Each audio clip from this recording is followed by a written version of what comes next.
할렐루야, 할렐루야. 여러분 반갑습니다. 사부 예배 오신 여러분들을 주님 이름으로 환영하고 축복합니다. 제가 찾아보니까 제가 찾아본 게 맞는지는 모르겠지만 거의 맞는 것 같은데, 이렇게 이 설 당일날 이 주일 예배를 드리는 것이 2013년쯤 위에 10년 만인 것 같습니다. 참 이 기분이 묘하죠. 여러분들 2013년 이후에 건 10년 만에 설날 당일날 이렇게 예배를 드리게 되는데, 여기까지 이 자리까지 예배 자리를 지키시고 함께 예배 드리는 저와 여러분들에게 오늘 이 예배가 하나님께서 받으시고 오늘 이 예배가 우리에게 은혜의 축으로 남기를 주님의 이름으로 축복합니다. 오늘까지만 할 수 있는 인사가 있습니다. 우리 새해 복 많이 받으세요를 우리 자신을 향하여서 한번 인사했으면 좋겠습니다. 시작. 새해 복 많이 받으세요. 요즘은 그런 인사하기도 참 어려운 것 같아요. 워낙 이 코로나 아직까지 완전히 종결되지 않은 시점이라서 그런 말을 주고받기도 좀 어려운 실정이 아닌가 싶습니다. 여러분, 지난주까지 우리는 이 마가복음의 서론의 말씀을 살펴보았습니다. 마가복음의 이 서론의 부분들을 살펴보면서 우리 예수님께서 세례를 받으시고 시험을 당하기까지, 시험을 받으시기까지 이 마가복음의 서론의 부분을 살펴보았고, 이제 이 예수님께서 이 소위 말하는 공생의 공적인 이 삶, 사역을 위한 삶을 시작하는 이 시작점을 우리는 보게 됩니다. 특별히 이 공생의 사역을 시작하시면서 장차 우리 예수님께서 어떤 사역을 하시려는지, 무엇을 붙잡고 어떤 하나님의 말씀을 붙잡고 사역을 하시려는지, 그 사역의 핵심, 복음의 핵심을 알려주시고 말씀하면서 그 공적인 생애의 사역을 시작한 것을 보게 됩니다. 여러분, 이 공생이란 말을 들을 때 여러분 그런 생각할 수 있지 않습니까? 그러면 사적인 삶은 없는가? 우리에게 이 공적인 삶, 어떤 사명을 위한 삶만 있고 뭐 일만 하고 어떻게 보면 섬김만 하는 그런 생활만 있고 사적인 삶은 없는가? 그런 의미에서 예수님의 삶을 공생애라고 칭하는 것이 아니라 하나님께서 주신 이 사명을 본격적으로 감당하는 이 삶, 하나님께서 허락하신 이 사명을 감당하는 삶을 우리는 공생애라 부릅니다. 이 삶의 중심축이, 삶의 방향이, 이 삶의 태도와 해석이 달라지는 것, 그전에는 좀 더 우리 자신의 어떤 필요, 나의 감정, 나의 경험에 기반하여서 살아왔더라면 어느 순간 어느 한 기점을 상당하여서 내 삶은 있지만, 내 직장은 있지만, 내 공부와 나의 준비하는 과정은 있지만 그 삶의 중심축이, 삶의 목적과 방향과 태도가 해석이 달라진다면, 이제는 나를 뛰어넘어서 하나님께서 허락하신 그 은혜와 말씀 가운데 살아간다면 우리 또한, 저와 여러분 또한 공적인 삶, 사명을 감당하는 공생애를 살 수 있다는 것입니다. 그런데 그런 이 사명을 감당하는 삶을 살아갈 때 하나님께서 주신 이 사명은 언제 시작할 수 있으며 어디서 시작할 수 있는지를 우리 주님의 공생의 시작에서 살펴볼 수 있습니다. 오늘 말씀의 배경이 마가복음 1장 14절에 이렇게 시작됩니다. 우리 마가복음 1장 14절 말씀을 함께 읽어보겠습니다. 시작. 요한이 잡힌 후 예수께서 갈릴리에 오셔서 하나님의 복음을 전파하여. 오늘 이 처음 말씀 14절 말씀이 누가 잡힌 후라고 나와 있습니까? 요한이 잡힌 후라고 나와 있습니다. 여기서 요한은 사도 요한이 아니라 세례 요한, 우리가 앞서 살펴봤던 이스라엘에서 회개의 세례를 전파하였던, 예수님과 사촌지간이 되며 예수님의 오실 길을 예비한 그 사역을 한 세례 요한이 잡혀간 이 시점부터 예수님께서 사역을 시작했다는 것을 알 수 있습니다. 다른 복음서 말씀과 마가복음 뒷부분을 참조해 보면 당시 세례 요한은 이 이스라엘 지역의 일부분을 다스리고 있던 헤롯 왕의 사생활에 대해서 이 건전한 비판을 하다가 붙잡혀 간 것입니다. 그러니까 어떻게 보면 이 하나님의 말씀에 의거해서 옳은 말을 하였음에 불구하고 핍박받는 시기, 좀 좋은 분위기는 아니죠. 여러분들은 이 분위기에 따라서 우리가 사회생활을 해야 하는 것을 몸으로 감지하지 않습니까? 예를 들어서 학창 생활에서 학교 다닐 때, 고등학교 다닐 때 좀 쎄한 분위기에서 좀 장난을 덜 취해야 되는 분위기에서 우리 선생님이 어떤 기분과 학급의 그 어떤 분위기가 있는데 이것을 무시하고 자기 마음대로 행동하다가는 큰 재앙을 맞이해 본 적 없습니까? 눈치가 있었는데 눈치가 없이 생활하다가 본병을 당할 때가 있습니다. 그런 것들은 인간의 어떤 본능인 것 같습니다. 저희 집에 있는 두 아들들도 얼마나 눈치가 빠른지 어머니와 아버지, 엄마와 아빠의 기분을 순식간에 캐치합니다. 공기의 흐름을 캐치하더라고요. 인수가 화난 후에 캐치해가지고 더 반응하지 않네요. 더 겸손히 안녕하십니까? 오셨습니까? 인사하기도 하고. 그런데 우리 주님은 어떤 그 사회적인 분위기, 공기의 흐름에 맞지 않게 그것을 신경 쓰지 아니하고 사역을 시작하였습니다. 그 사역을 시작한 시기가 요한이 잡힌 후였습니다. 어려운 시기, 좋은 상황이 아닐 때 예수님의 공적인 사역, 하나님의 말씀을 대언하는 이 공생애가 시작되었다는 것이죠. 그런데 어디서 이 사역이 출발하였는가 하면 장소를 보니까 예수님께서 갈릴리에 오셔서라고 되어 있습니다. 제가 지난번에 한번 말씀드렸는데 당시 갈릴리는 이스라엘의 중심부가 절대로 아니었습니다. 제가 어떤 지역적인 비하를 하는 것은 절대로 아니지만 지금 어떤 중심부가 서울이라고 치자면 어떤 경기도로가 치자면 지금으로 치자면 저기 땅끝 마을 해남 제가 절대 해남 감정 없습니다. 해남 좋아해요. 저기 땅끝 함양 저기 오른쪽의 끝 속초 지나서 알지 못하는 그런 지역들 완전 중심지로부터 어떤 경제, 정치, 교육, 사회, 문화적으로 떨어져 있는 곳이 그 오지 중에 오지가 바로 갈릴리였습니다. 우리 주님께서 이 사역의 이 출발을 이 갈릴리에서 시작했다. 그리고 그 분위기도 그 갈릴리 지역을 지배하던 그 왕이 어떻게 보면 하나님의 말씀을 대언하던 이 세례 요한을 핍박하던 시기, 좋지 못한 그 시기 가운데, 좋지 못한 그 여건 가운데 시작했다는 것이죠. 오늘 이 말씀이 우리에게 먼저 주는 교훈이 무엇입니까? 우리가 언제 하나님의 은혜 앞에 반응해야 될까요? 우리가 언제 하나님의 뜻을 찾고 우리가 어디서부터 하나님의 뜻을 붙잡고 나가야 됩니까? 지금 이곳에서부터 하나님의 말씀이 들릴 때, 우리의 마음을 감동시킬 때, 우리의 귀와 눈과 마음이 열려서 주의 은혜를 은혜답게 깨달을 때, 그때 우리는 이 하나님의 주신 사명을 감당할 수 있다는 것입니다. 어쩌면 여러분들에게 2023년 1월 22일이 그날일 수 있습니다.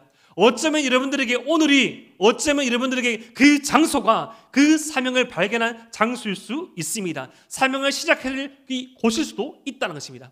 주의 은혜되게 깨달아질 때, 주께서 주신 그 마음이 감동되어질 때 그 은혜를 거부하지 않고 그 은혜를 붙잡고 사명을 감당하시는 우리 사랑하는 에바다윗 청년들 되시기를 주님의 이름으로 축복합니다. 그렇게 사역을 시작하시면서 우리 주님께서 이 이후에 주님의 사역을 축약할 수 있는, 커피로 치면 에스프레소와 같은 무엇을 전할지에 대한 핵심적인 말씀을 이렇게 전하십니다. 우리 마가복음 1장 15절 말씀을 함께 읽어보겠습니다. 시작. 이르시되 때가 찼고 하나님의 나라가 가까이 왔으니 회개하고 복음을 믿으라 하시더라. 아멘. 때가 찼다라고 먼저 말씀하십니다. 때가 찼다. 여기서 이 때라는 것은 어떤 물리적인 시간을 의미하는 것이 아니라 어떤 역사적인 시간, 의미가 부여되는 이 카이로스적인 시간을 의미합니다. 여러분들은 그런 데 없습니까? 이제까지 지나온 시간들을 살펴보면, 돌이켜보면 어떤 봄, 여름, 가을, 겨울 똑같이 시간의 흐름이 흘러갔지만, 똑같은 2박 3일이었지만 나의 마음이 바뀐 2박 3일, 나의 어떤 인생이 바뀐, 나의 관점이 바뀐 하루, 의미 있는 시간, 하나님께서 개입하신 시간, 하나님의 역사가 이루어지는 그 시간, 그 때가 바로 지금 말하는 때가 찼다는 것이죠. 때가 왔다는 것입니다. 하나님께서 허락하신, 하나님께서 이스라엘 백성을 위하여서 구원 계획을 시작하고자 한 그 때가 왔다. 그 카이로스적인 시간이 왔다. 하나님께서 예비하시고 준비하신 그 차오른 시간, 이 계획이 성취되는 시간이 왔다라고 말씀합니다. 그러면서 하나님의 나라가 가까이 왔다고 또 말씀하십니다. 당시 이스라엘 사람들은 하나님 나라에 대한 열망이 있었습니다. 이 하나님의 나라를 여러분 어떤 왕국으로 생각하시면 안 됩니다. 여기서 나라로 표현되었지만 하나님의 통치로서 받아들이면 더 정확한 의미입니다. 하나님의 통치가 새롭게 시작될 것이다. 당시 이스라엘 사람들은 그 하나님의 통치가 가장 아름답게, 가장 위대하게, 가장 뛰어나게 구현된 시기를 다윗 왕국 시기라고 생각했습니다. 여겼습니다. 여러분, 우리가 쓰는 말 가운데 리즈 시절이라는 말이 있잖아요. 리즈 시절. 근데 이 리즈 시절도 유래가 좀 이렇게 지금 현재로서 그 리즈라는 이름을 쓰는 축구팀으로서는 좋지 못한 표현이죠. 리즈 유나이티드라는 이 프리미어 리그, 지금은 1부 리그가 없지만 3부인가 4부 있는 그 팀이 한참 잘하던 때가 있었습니다. 그런데 한순간에 망해져 버렸습니다. 한순간에 선수를 팔고 선수가 부상당하고, 그 옛날에 그 영화를 생각하면서 리즈 시절 라던 그 말들처럼 이스라엘 리즈 시절이 언젠가 하면 이 다윗과 그의 아들 솔로몬 시절에 정말로 하나님께서 주신 예배의 영광이 있었고, 온 나라들이 이스라엘을 존중하고 이 이스라엘 안에서 하나님의 의와 공도가 행해지던 시기, 주의 말씀이 실현되어지고 주의 뜻이 구현되던 시기, 그 시기가 다시금 오기까지 열망하고 기다렸는데 그 하나님의 통치가 다시금 시작되었다고 예수님께서 선포하고 계신 것이죠. 이제 우리의 전성기가 왔다. 하나님께서 말씀하신 그 이스라엘의 전성기가 왔다라고 말씀하시는데, 지금 예수님께서 말씀하시는 이 하나님의 나라는 당시 이스라엘 사람들이 생각하던 다윗의 왕국과는 좀 다른 뜻이 있었습니다. 여기서 이 하나님의 나라는 복음을 포함하고 있습니다. 따라해볼까요? 하나님의 나라는, 다시 한 번 더 고개 들고 눈 뜨고, 하나님의 나라는 복음을 표현하고 있다. 여기서 이 복음이라는 것은 헬라어로 그리스 말로 유앙겔리온이라는 말입니다. 여러분 이런 말을 한번 들어봤을 것입니다.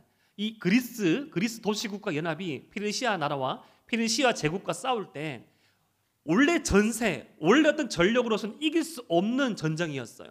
그런데 이 어떻게 보면 참 이 전략의 도움과 페르시아의 교만과 그리고 온 힘을 다해 싸운 이 전심이 모여가지고 이겼습니다. 그런데 당시 고대 근동 국가에서 전쟁에서 진다는 것은 그 전쟁에 출전하지 않았지만 이 전쟁에 속한 그 나라의 모든 국민이 노예가 된다는 의미거든요. 그런데 이 기쁜 소식을 지금 이 그리스 도시국가 연합이 이 페르시아로부터 이겼다는 이 소식을 전해주러 가는 이 전령병이 약 한 42.195km 되는 그 거리를 이 심장이 터질 듯한 심장을 붙잡고 뛰어가서 우리가 전쟁에서 이겼다는 말을 당시는 옛날에 요즘 쓰지 않지만 따봉이라는 말 쓰지 않습니까? 엄지를 치켜 세우면 승리했다는 것이고 엄지를 내리깔면 졌다는 것이군요.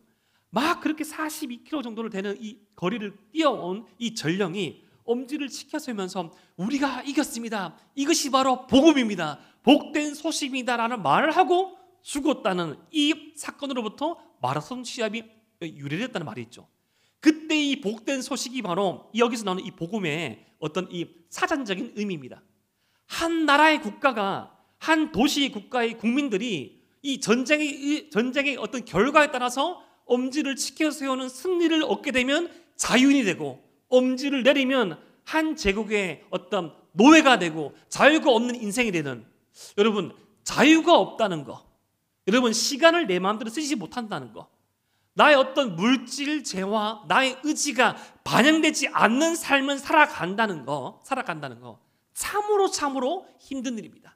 그런데 그런 어떤 정치적인 어떤 국가적인 어떤 복된 소식을 뛰어넘어서 인간의 근원적인 복, 인간의 근원적인 존재의 의미, 인간의 근원적인 어떤 자신의 삶의 정체성에 관한 그 문제를 해결할 수 있는 복된 소식, 내가 누구이며 내가 어디서 살 것이며 내가 무엇을 위해서 살아갈 것인가를 알려주고 깨닫게 되는 것이 바로 복음인데, 그 복음이 선포되었다, 그 복음이 이제 우리에게 알게 되었다는 그 주님의 말씀이야말로 하나님의 통치를 받는 삶이며, 하나님의 통치를 받는 삶이야말로 나의 나된 것을 가장 잘 실현하고 구현하고 살아가는 삶에게 가장 행복하고 복된 삶이라고 알 수 있습니다. 그런데 이러한 복된 소식, 하나님께서 저와 여러분들을 창조하신 이 창조의 그 뜻, 하나님께서 저와 여러분들을 향한 그 복된 계획에 맞추어서 그것을 따라 살려면 어떻게 해야 하는가 하면 우리 주님은 두 가지를 오늘 말씀을 통해서 제시하십니다. 첫 번째가 회개하라는 것입니다. 두 번째가 복음을 믿으라고 말씀합니다. 여러분, 이 회개와 복음을 믿는 것은 분리된 것이 아닙니다. 여러분, 회개가 무엇입니까? 그냥 감정적으로 내가 잘못했다고 울고 내가 그냥 소리치고 내가 열정적으로 기도하는 것이 회개가 아니라, 회개란 우리의 의지, 우리의 신뢰의 대상, 우리가 의존하는 대상을 하나님으로 바꾸는 것입니다. 내가 어떤 내 자신, 나의 어떤 능력, 어떤 관계, 어떤 물질, 어떤 학업, 어떤 직장, 위치를 의존하고 의지하고 신뢰하여서 이것으로 말미암아 내 삶의 안정성, 이것으로 말미암아 내 삶의 편안함이 주어진다라는 그 의지의 대상, 의존의 대상, 신뢰의 대상을 바꾸어서 하나님으로 고정시킨다는 것입니다. 이것이 바로 회개이며 이렇게 살아가는 것이 바로 복음을 믿고 살아가는 것입니다. 사랑하는 에바다윗 청년 여러분, 우리가 진정 의지하고픈 것이 무엇입니까? 내가 이것만 있으면, 내가 이것만 이루면, 내가 이것만 풀리면 내가 조금 더 근원적으로 평안해지고 내가 조금 더 복되고 내가 조금 더 나다운 삶을 살아갈 수 있을 것이라고 생각한 그것이 무엇입니까? 사랑하는 에바다윗 청년 여러분, 절대로 우리 하나님께서는, 절대로 우리 예수님께서는 저와 여러분들이 어떤 복된 삶을 살지 말기를 바라는 것이 아닙니다. 나만 바라봐, 교회에만 있어, 예배만 드려라 가는 것이 아니라 충분히 우리 주님도 직장 갖기를 원하십니다. 복된 사랑, 뜨거운 사랑 하기를 원하십니다. 그리고 좋은 곳에서 좋은 사람과 만나서 살기도 원하십니다. 그런데 무엇을 위하여서, 무엇이 중심이 되어서 무엇을 낳는, 초래하는 삶을 사느냐, 그것이 문제라는 것이죠. 하나님을 의지하고 하나님을 중심축에 두면서 나의 어떤 이 말과 삶의 그 열매가 주님으로부터 귀결되는 것, 그것이 바로 주님께서 원하시는 복음의 삶, 복된 삶입니다. 그런데 이렇게 좋은 소식, 이렇게 복된 소식을 예수님께서는 혼자만 아시고 혼자만 전하시지는 않았습니다. 이것을 위해서 함께 동참할 사람을 부르셨습니다. 그 말씀이 마가복음 1장 16절에 나타납니다. 우리 마가복음 1장 16절 말씀을 함께 읽어보겠습니다. 시작. 갈릴리 해변으로 지나가시다가 시몬과 그 형제 안드레가 바다에 그물 던지는 것을 보시니 그들은 어부라. 아멘. 여러분, 예수님께서 우리가 한번 상상해 볼 수 있고 가정해 볼 수 있는데, 이 복된 소식, 이 복음, 회개의 메시지를 예수님 혼자 전할 수 있었을까요? 없었을까요? 우리는 이 말씀의 끝을 알고 있지 않습니까? 제자를 선택하여서 이 제자들이 예수님과 함께 공동체를 이루고 주님께서 십자가에 달리시기까지 과정이 있었습니다. 그런데 예수님께서 계속적으로 기적을 일으키시고 계속적으로 능력을 보여주시면서 정말 사람들의 어떤 인기 몰이를 하면서 좀 대중을 상대로, 그러니까 이 어떤 소그룹을 뛰어넘고 대중만 상대해서 사역을 하실 수도 있었습니다. 하지만 하나님께서는 그러한 방법을 취하지 아니하시죠. 하나님께서는 믿음의 공동체를 보여주시려고 아브라함을 선택하셨습니다. 하나님께서는 온 인류를 구원하실 그 방주 노아와 그의 가족들을 선택하셨습니다. 하나님께서는 야곱의 12아들로 말미암아 이스라엘 지파를 형성하셨고 이스라엘 지파를 통해서 나라가 형성되게 하시고 그 나라를 하나님의 말씀에 순종하고 따라 사는 그 삶을 40년 광야 생활, 사막의 생활을 통해서 보여주셨습니다. 하나님께서는 이렇듯 항상 사람, 공동체, 과정을 통하여서, 여정을 통하여서 하나님의 은혜로 사는 삶이 어떤 것인가를 체험케 하시고 보이게 하시고 받아들이게 하십니다.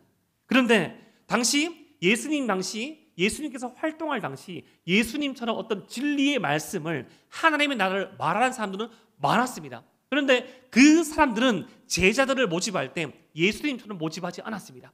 예를 들어서 무슨 파, SNF파라고 하면 우리 SNF파에서는 어떤 개혁의 가치를 제일 중요하게 여깁니다.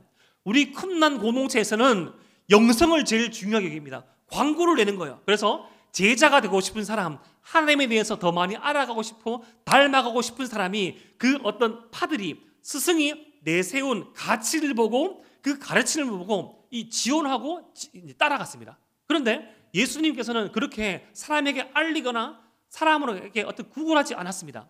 예수님의 부르심에는 세 가지 특징이 있습니다. 예수님의 부르심의 특징 첫 번째는 그 태도에서 볼 수 있는데 그 부르심이 절대적인 것입니다. 따라해 볼까요? 절대적인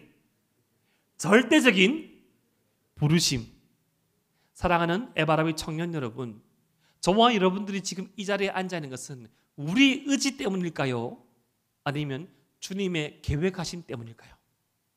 주님의 계획하심 안에 있는 우리의 의지 선택 때문이죠. 하나님의 계획 밖에 있으면 절대로 저와 여러분들은 이곳에 있을 수 없습니다. 하나님께서 저와 여러분들을 선택하신 것은 절대적인 주권으로 선택하심입니다. 예수님께서 제자들을 부르십니다. 나와 함께 가줄래라고 말하지 않습니다. 부르십니다. 그 부르심에 제자들은 순종했습니다. 상대적인 부르심이 아닙니다. 절대적인 부르심. 나를 따라오라고 절대적으로 부르셨습니다. 사랑하는 에바라비 청년 여러분, 믿음에는 모험이 수반됩니다. 여러분, 믿음에는 액팅이 수반됩니다. 여러분, 신앙에는 결단이 수반됩니다. 결단하고 행동하고 모험하지 아니하면 어떠한 일도 일어나지 않습니다. 오늘 이 예배를 통하여서 주님의 그 부르심이 들리십니까? 여러분들이 묵상의 시간을 통하여서 하나님의 부르심이 들리십니까?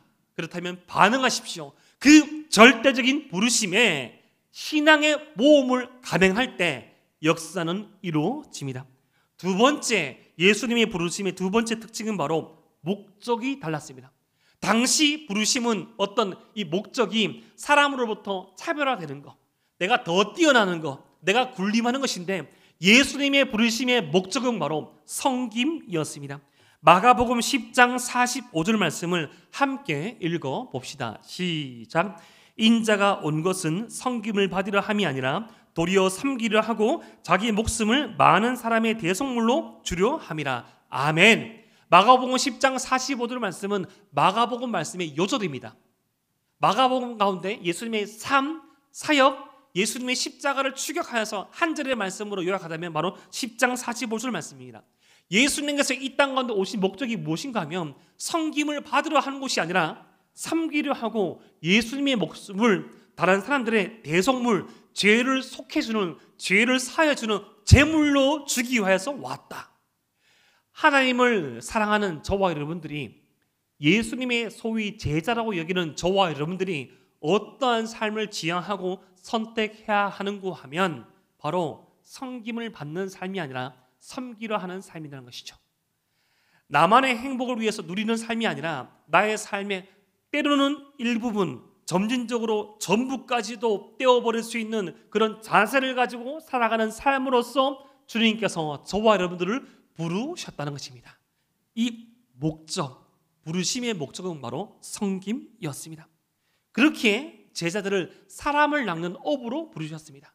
여기서 이 물고기를 잡았던 어부였던 이 제자들의 특징을 고려하여서 영혼을 살리는, 이곳에서 저곳으로 옮기는 새로운 가치와 목적을 실현케 하는 사람으로서 사람을 잡아서 저곳으로 옮기는, 주님께로 인도하는 그 섬김을 할 사람으로서 내가 너희들을 부르겠노라고, 부르고 있다라고 말씀하십니다.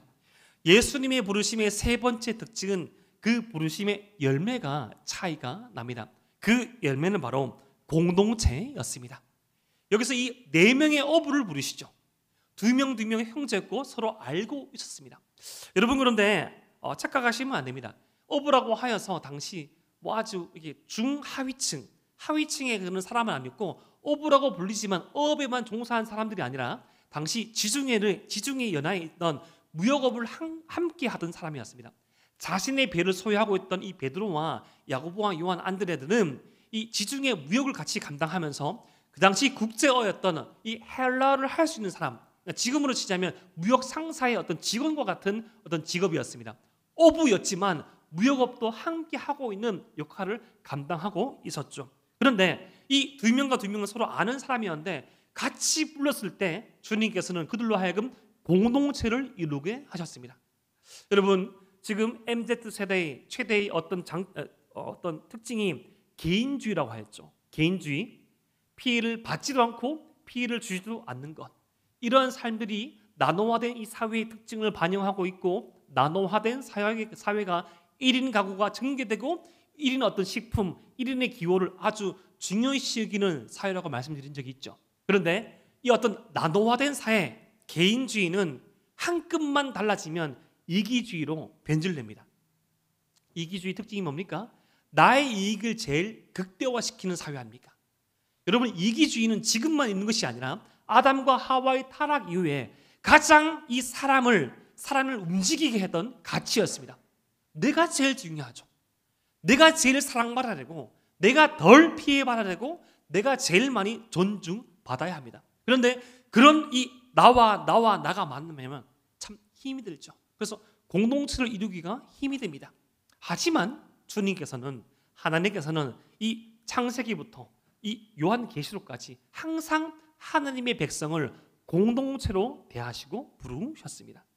사랑하는 에바다윗 청년 여러분, 그 주님의 절대적인 부르심이 들리십니까? 그 주님의 은혜의 말씀이 들리십니까? 주님의 은혜의 찬양이 마음의 감동으로 울려옵니까? 그렇다면 우리의 손발이 성김을 향하여 됩니다. 우리의 이 가치가, 나의 입술이, 나의 시선이 성김을 향하여 됩니다. 그리고 그 성김은 공동체를 향하여 됩니다. 절대적인 부르심으로 말미암아 성김을 향하고, 그 성김으로 말미암아 공동체가 이루어지는 선순환이 에바다와 다윗과 에바다에 넘치기를 주님 이름으로 축복합니다.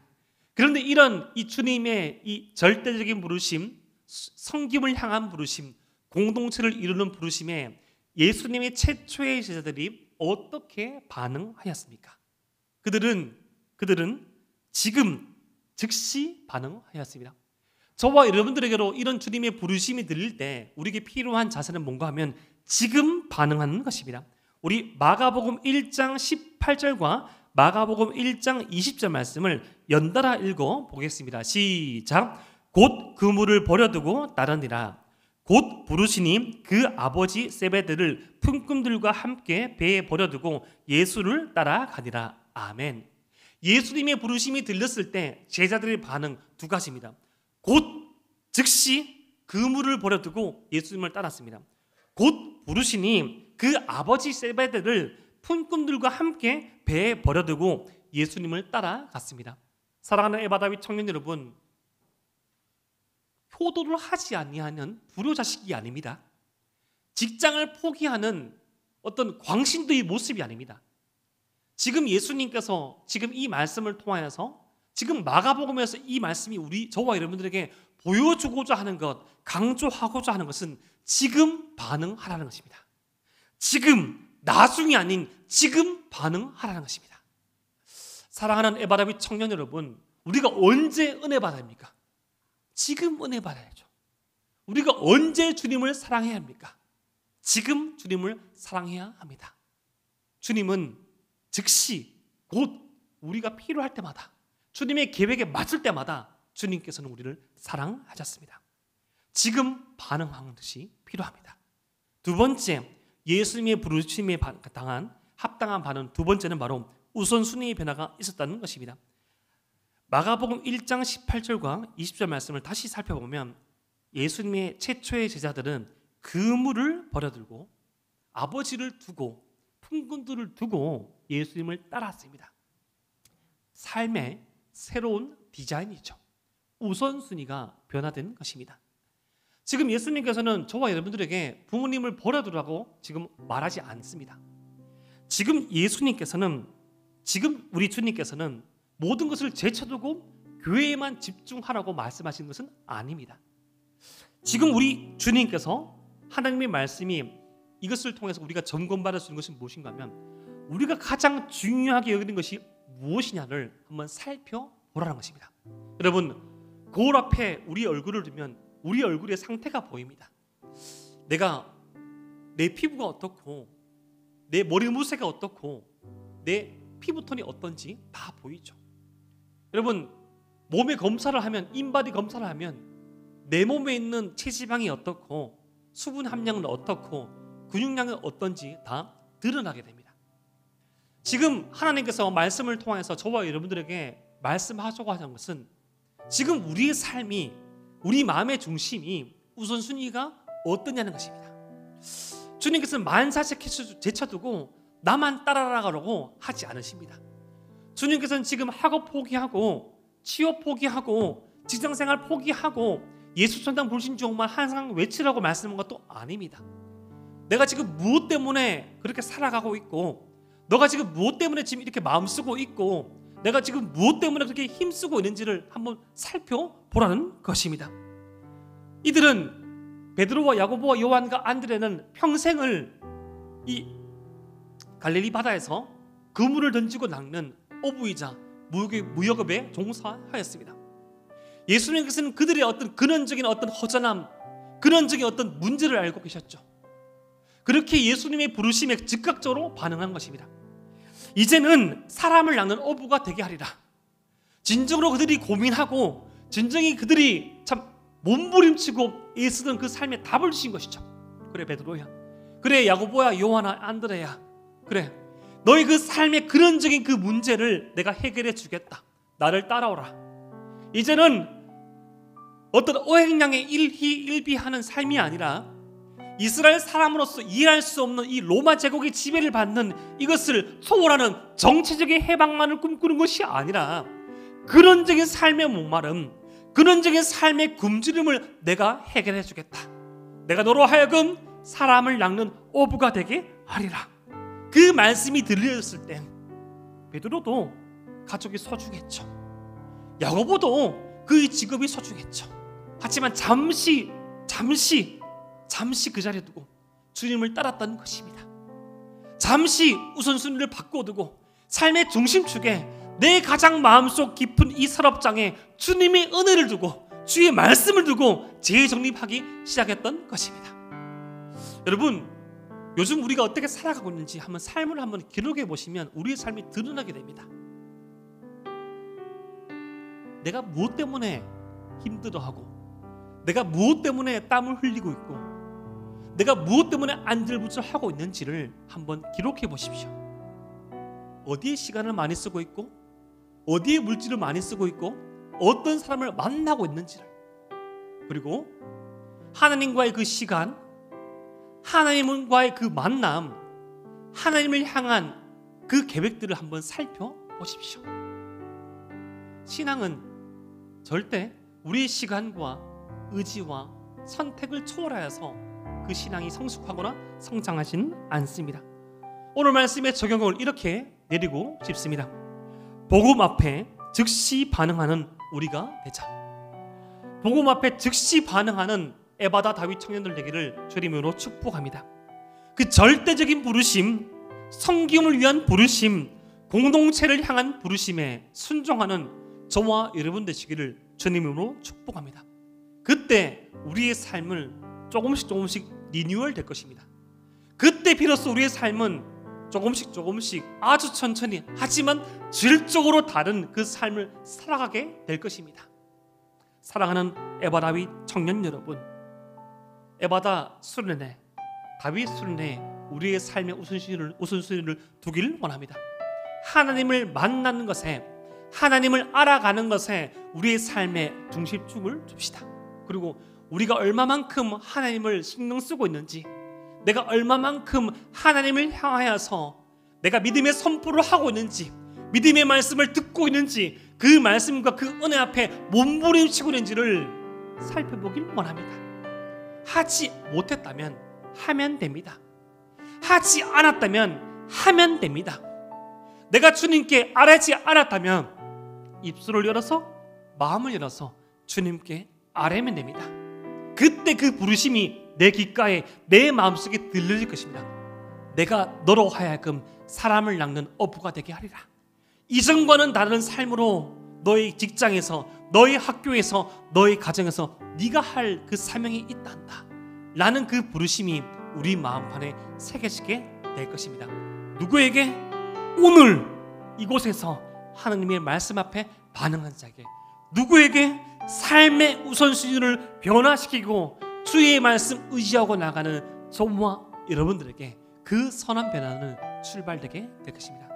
그렇게 절대적인 부르심, 섬김을 위한 부르심, 공동체를 향한 부르심에 지금 순종하는 저와 여러분 되시기를 주님의 이름으로 축복합니다. 기도드립니다.